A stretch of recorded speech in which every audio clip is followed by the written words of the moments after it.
Hey, Agent A, I bought some of my favorite snack today. Do you want to try it? Brilliant, thanks. Of course, your soup was so amazing last week that I would trust anything you gave me, even if it did electrocute me a little bit. Let me eat some.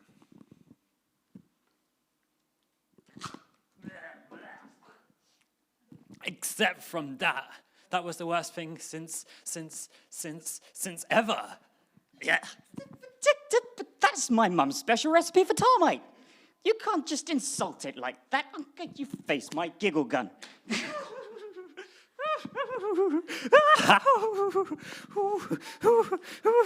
Well, your soup wasn't actually that good. And no soup should actually electrify you.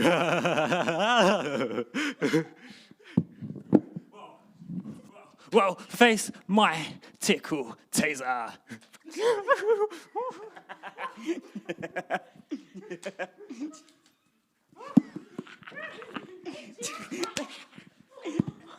What is going on here, agents? Oh, hold on. Stop, both of you. Stop it. Freeze. Now, who did this?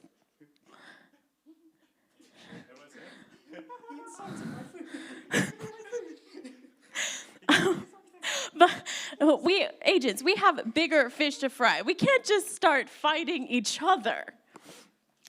Even if he insulted your cooking, which I cannot possibly comment on while remaining objective. But oh, heavens, agents. I think I found a file here on someone who's really good at conflict management. Code name Captain Marvelous, but her real name was Deborah. Well, while I brief the cadets on this, maybe you guys should go do something that's a little bit less giggly. Okay, Commander. Behave yourselves. That's a demerit. All right, Agent G and Agent A clearly need someone to judge their argument, to tell them who's right and who's wrong. That person would have to be really honest and really brave and probably have a lot of patience. And they would have to know what justice was. So Israel had someone to answer those kind of questions and settle those arguments, and it was Deborah. So who was Deborah? Oh, no. All right, well, Deborah was a judge and a prophet for Israel, which meant that she talked to God, and God told her what to do, who was wrong, how to decide things. So she would sit outside under a palm tree, and people would come to her from all over to hear what she had to say. Did you think your neighbor had taken your cow? Then you went to talk to Deborah. Did someone blame you for something you didn't do? Then Deborah was your person. Deborah, if you were confused about the Hebrew law, Deborah for sure knew the answer to that. She lived in a small town in Israel with her husband, and she was judged during a time that Israel was in trouble. Israel had left God. They had decided to worship all of the other idols from the people around them. And so God had let a very evil king named Jabin take over and bully the Israelites. He destroyed their fields, took their food, and basically made life miserable for them. So Deborah, in this time, was trying to bring justice to the people. But when God heard the Israelites praying about how bad Jabin was, he decided to save them. So God told Deborah that he had a plan. And so Deborah called Barak, who was the leader of the Israelite army, and told him that God wanted him and 10,000 of his men to go and attack Jabin's army. The army was very big and very powerful and was commanded by a man named Sisera, who was very good at battles, but not really a good man.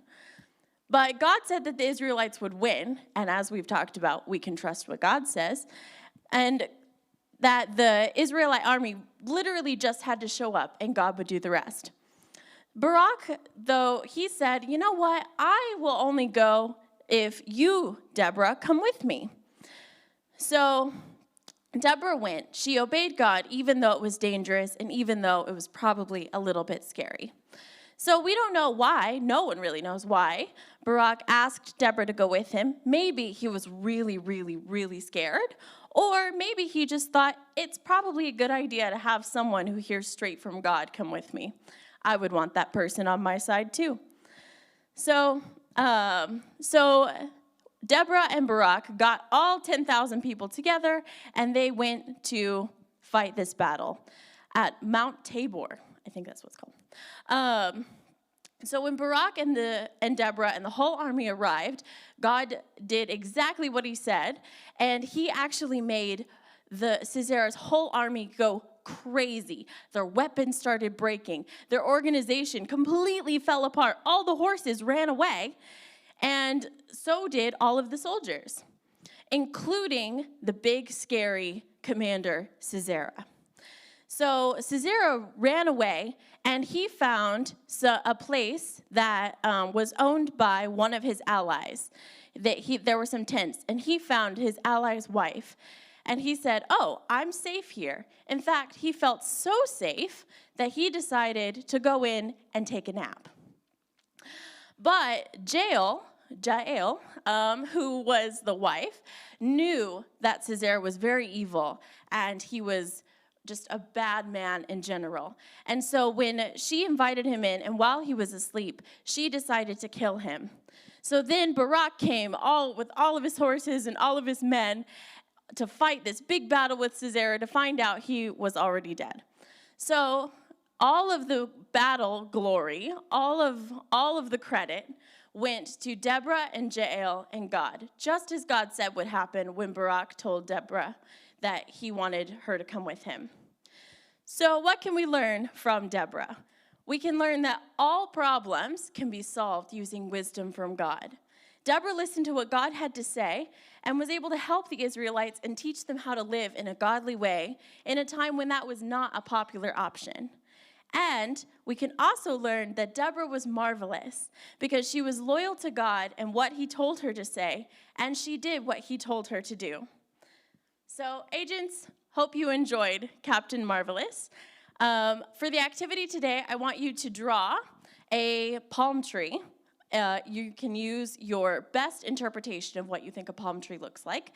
And then draw what you think Deborah would have looked like.